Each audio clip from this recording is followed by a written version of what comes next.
As you can see, the eraser has been found, and it's already actually done its job by erasing proposition 1, and then I put in proposition 2.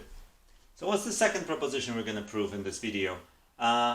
So we start with a G being now a cyclic group, and H an arbitrary group. Two groups, G cyclic, H arbitrary. And cyclic groups always have a generator, so let me denote a generator of G by little x. And let phi from G to H be a group homomorphism. Then the claim is that the image of phi, so the range of phi, is a cyclic subgroup of H, and I even know a generator of that cyclic subgroup, and that's just the image of X. So let's prove this proposition. This is actually quite simple. So we already know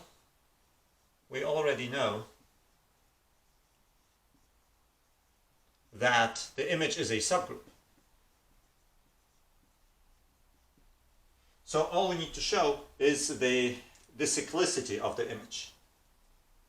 So let little h be in the image of phi. Then there exists little g in G such that H is phi of G. Right? This is what it means to be in the image. That means there's some element of G that is mapped to that element H. But as G is cyclic, we know that G is equal to x to the n for some integer n. So H, which is phi of G, is phi of x to the n, and now we know we can take the power outside,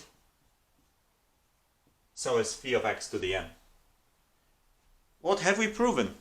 We took an arbitrary element, little h, of the image, and we have shown that it is a power of this fixed element phi of x. So we, at the same time, proved cyclicity and that other statement here, that the image is generated by phi of x. Let me just write it here. Hence, every element of the image of phi is a power of phi of x as desired. Right, remember that's by definition of a cyclic group. If every element of your group is a power of a fixed element, that makes the group cyclic. So, and that makes that element a generator. Okay, so that proves proposition 2. And there is a corollary to this proposition, which is something we were after at the beginning of this excursion into cyclic groups, namely the following. So let's call it corollary 3.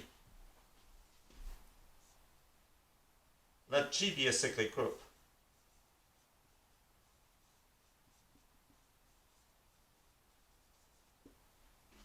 Let H be a group.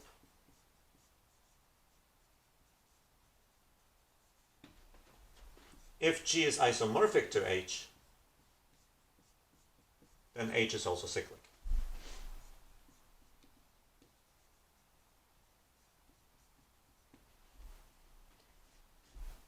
We are collecting certain properties that are preserved under isomorphisms. We already know that the order of a group is preserved under isomorphism. The number of elements of any given order in isomorphic groups must be the same. We know that if one group is abelian, then any group isomorphic to it must also be abelian. And here is another property then. If G is cyclic and is isomorphic to H, then H must also be cyclic. Why does this follow from this proposition? Well, let's see. If I have an isomorphism between G and H, then that means in particular that this map, the isomorphism, or a isomorphism from G to H, is surjective. So the image of an isomorphism is the entire group H. And so this previous proposition tells me that if G is cyclic, then the image is cyclic. So maybe let's just write one sentence for proof here. If phi from G to H is an isomorphism,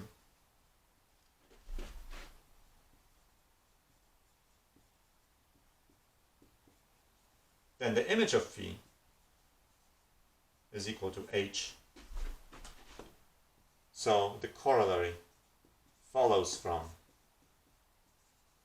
proposition 2.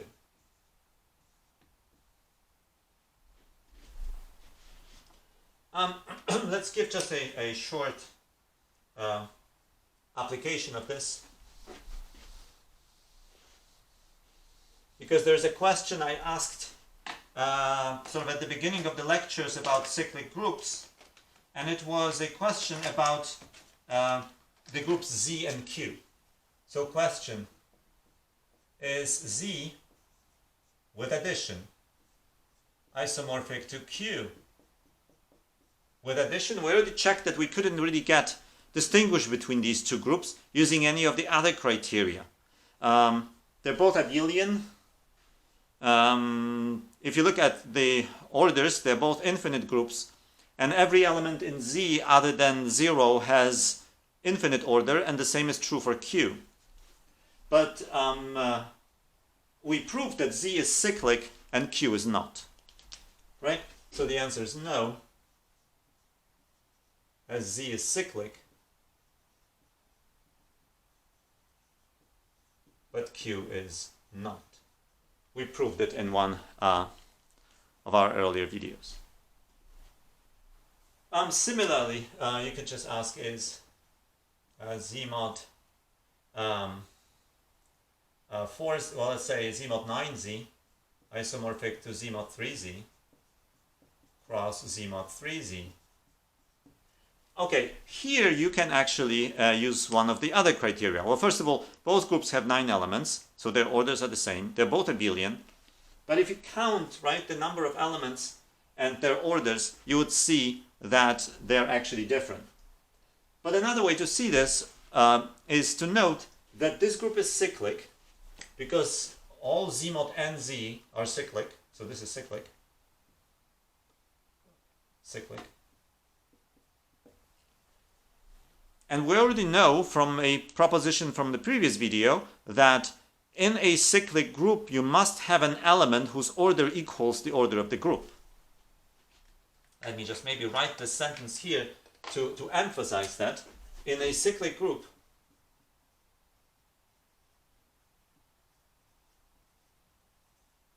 of order n, there must be an element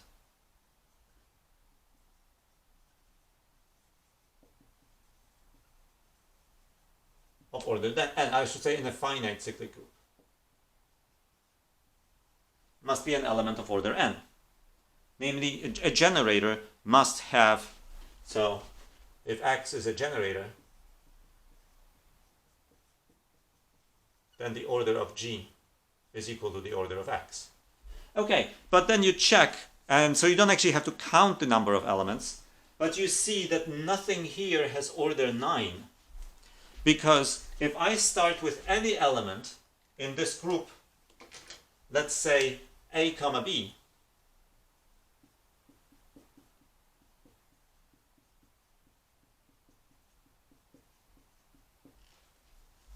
then if I add it to itself 3 times,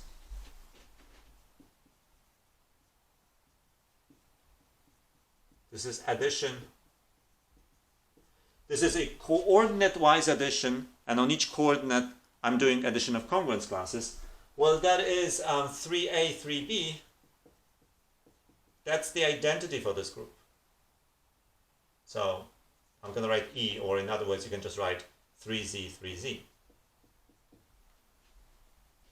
Every element, when I add it to itself 3 times, I get the identity. So the order of every element is at most 3.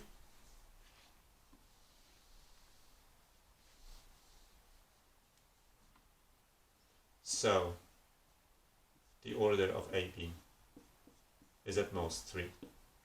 Hence, Z mod 3Z cross Z mod 3. Z is not cyclic, as it has no element. It has no element of order equal to the order of the group, which is 9. Okay, so the answer of this is no. Because this group is cyclic and this group is not cyclic.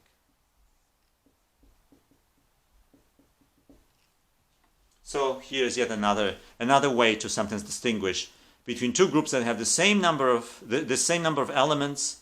They're both abelian, but if you could show that one of them is cyclic and the other one isn't, then you know they're not isomorphic. And one way to show that something isn't cyclic is to show that it has no element whose order is equal to the order of the group.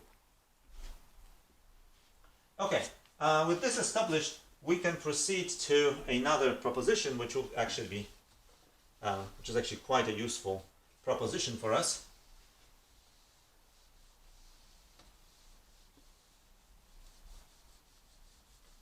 As it will allow us to construct homomorphisms. Homomorphisms whose domain will be a cyclic group. Normally it is not necessarily so easy to construct a homomorphism from a group.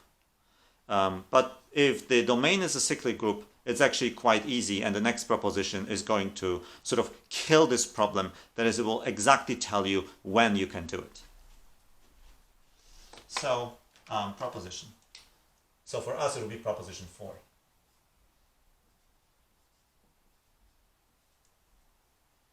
So let G be a cyclic group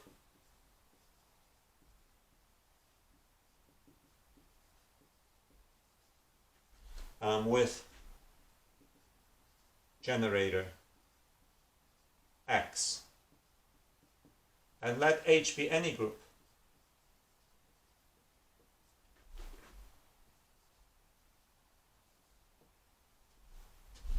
and let's take an element little h in H.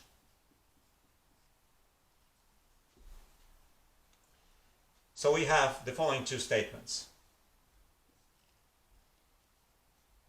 If G has infinite order, then there exists a homomorphism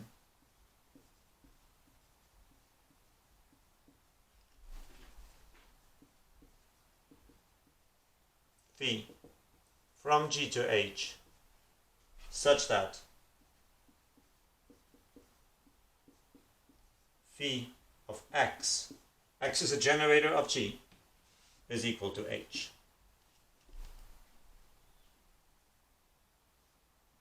2, if G has finite order, let's say R,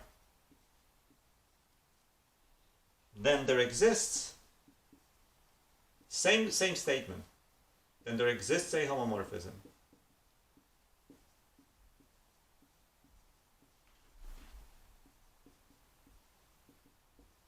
phi from G to H such that identical statement, except it's not just true without any conditions, such that phi of X is equal to H if and only if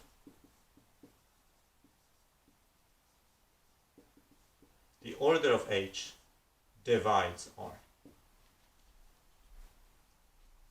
In the next video, I want to give examples of how to use this proposition, but just before we prove it, let's have a quick look at it. So this is a cyclic group and this is any group. I want to construct a homomorphism from G to H, and not just any homomorphism.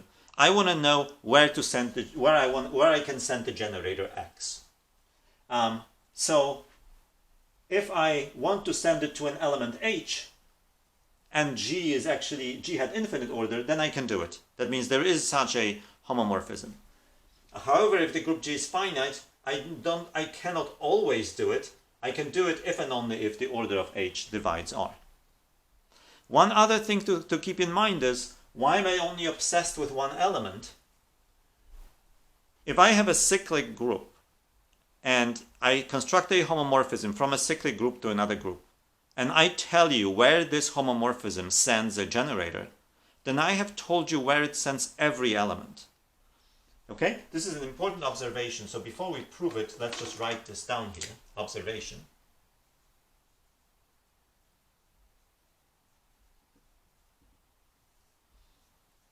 If G generated by X is cyclic,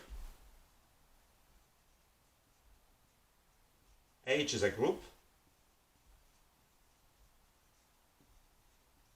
and phi from G to H is a homomorphism.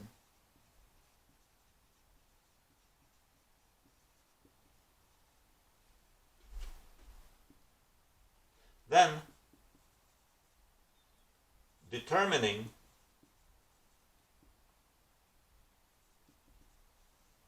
where phi sends X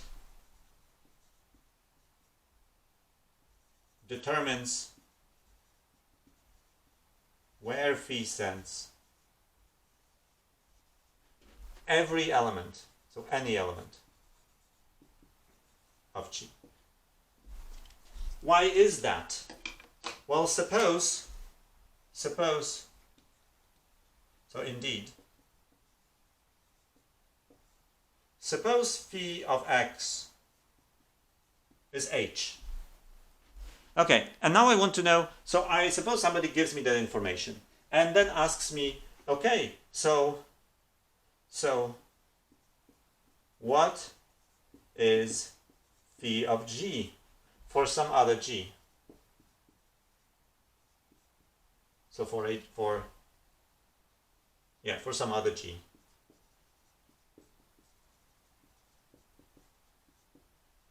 How does knowing where phi sends X tell me where phi sends G? Why? How? Because G is cyclic. The group G is cyclic. Note, G is equal to X to the M for some M.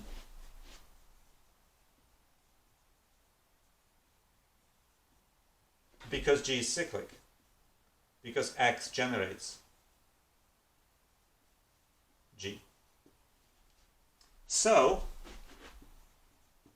phi of G is equal to phi of X to the M.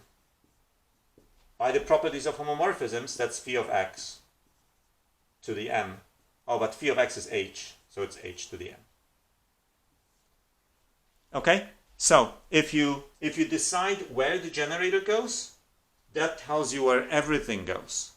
Because everything is a power of the generator. So if G is X to the M, then and X is sent to H, then G is sent to H to the M.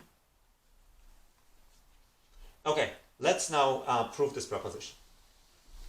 So I want to keep the statement on the board, so I'm going to be working here below it. And I'll erase parts of it as we prove them. So let's start with part 1, and that's actually quite easy. So proof 1. So I'm going to set phi of X to the M to be H to the M. The question is, can I do that? Well, because no two elements, remember, no two, as I recall, X to the A is not equal to X to the B unless A is equal to B, which means different powers of X are different elements. So this then defines this gives me a well-defined map, because there are no two ways to write the same element as X to some power. So, right? So all these powers, X squared, X cubed, X to the fourth, are different elements. So I can send them to different powers of H if I want to. The problem would be if X cubed was the same as, say, X to the seventh. Then I couldn't just define it like this, because then I would send X cubed to H cubed and X to the seventh to H to the seventh. And so if X cubed was the same as X to the seventh, I would have to make sure that H cubed is equal to H to the seventh. That's the problem of well-definedness. But here there is no such problem, because different powers of X represent different elements. So this is a well-defined map.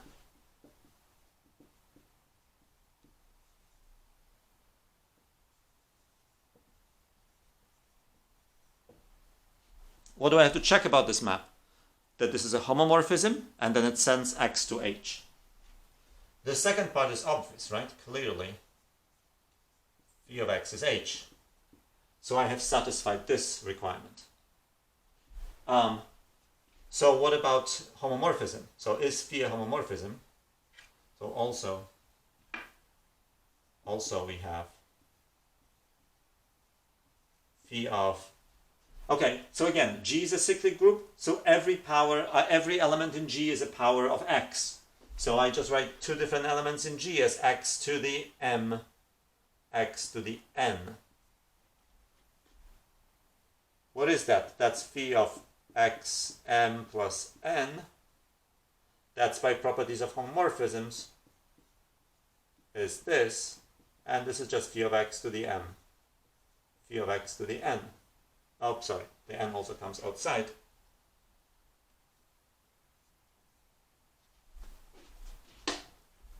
So phi is a homomorphism.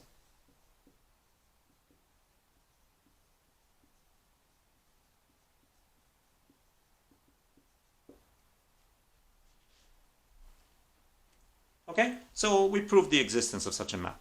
I just define it. Every element of G is a power of X, and I just define the map to be take a power of X and send it to the corresponding power of H. The fact that G is an infinite cyclic group means that different powers of X are actually different elements, so this gives me a well-defined map. And then checking that it's a homomorphism, and then it sends X to H is really easy.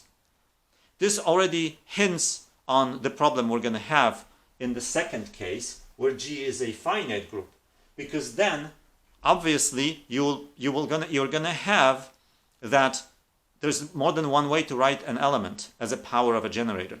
For example, if G has order 5, then X to the 5 and X to the 0 are the same element. So I have to make sure that H, if I want to define my map this way, that H to the 0 and H to the 5 are also the same element.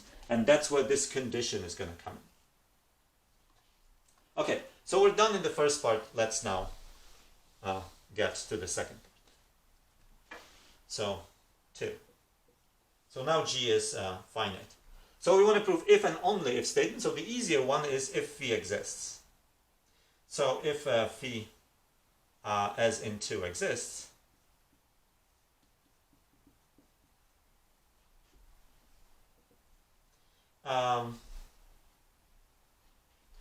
then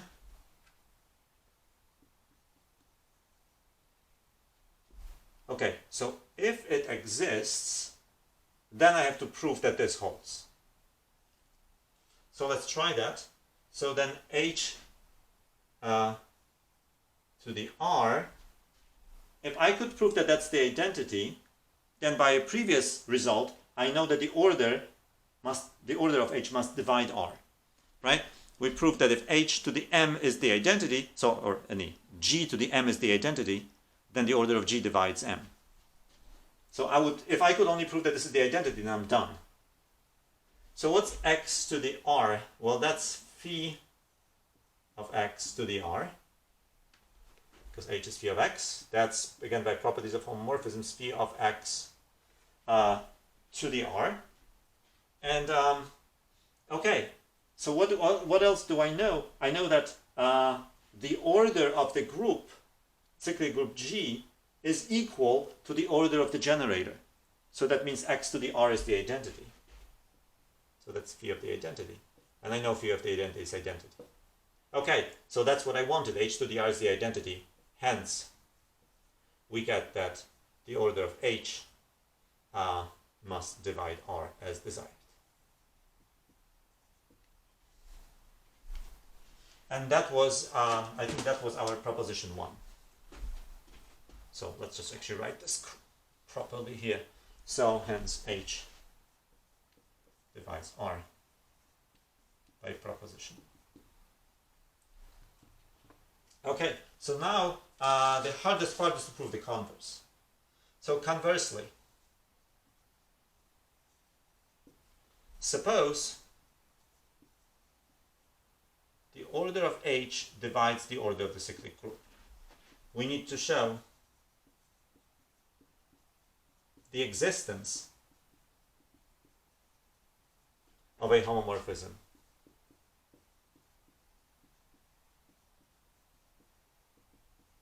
phi from G to H such that phi of x is H.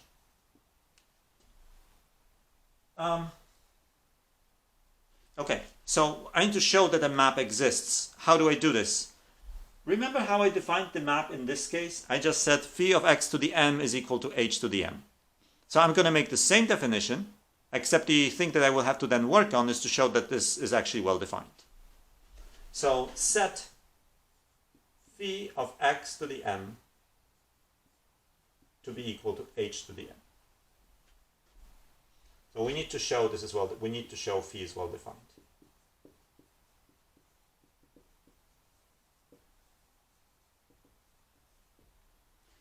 So what does that mean, right? So that means if there are two different ways of writing an element of G as x to the m, I have to show that these two different ways of writing it do not produce two different elements here.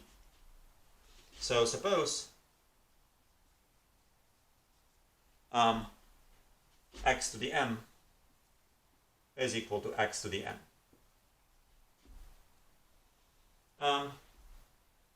Then x to the m minus n, and let's actually suppose that one of them is bigger to make it easier. So suppose x to the m is equal to x to the n for m, let's say n greater than m. Okay, so suppose there is a way to write an element in two different ways. So n is different from m, and I can then assume that n is bigger than n. Okay, so then x to the n minus m is the identity. Oh, and this is a positive integer. Well, it doesn't actually matter, but it's a positive integer. So the order of x, what's the order of x? That's the order of the cyclic group. So R must divide n minus m by proposition 2.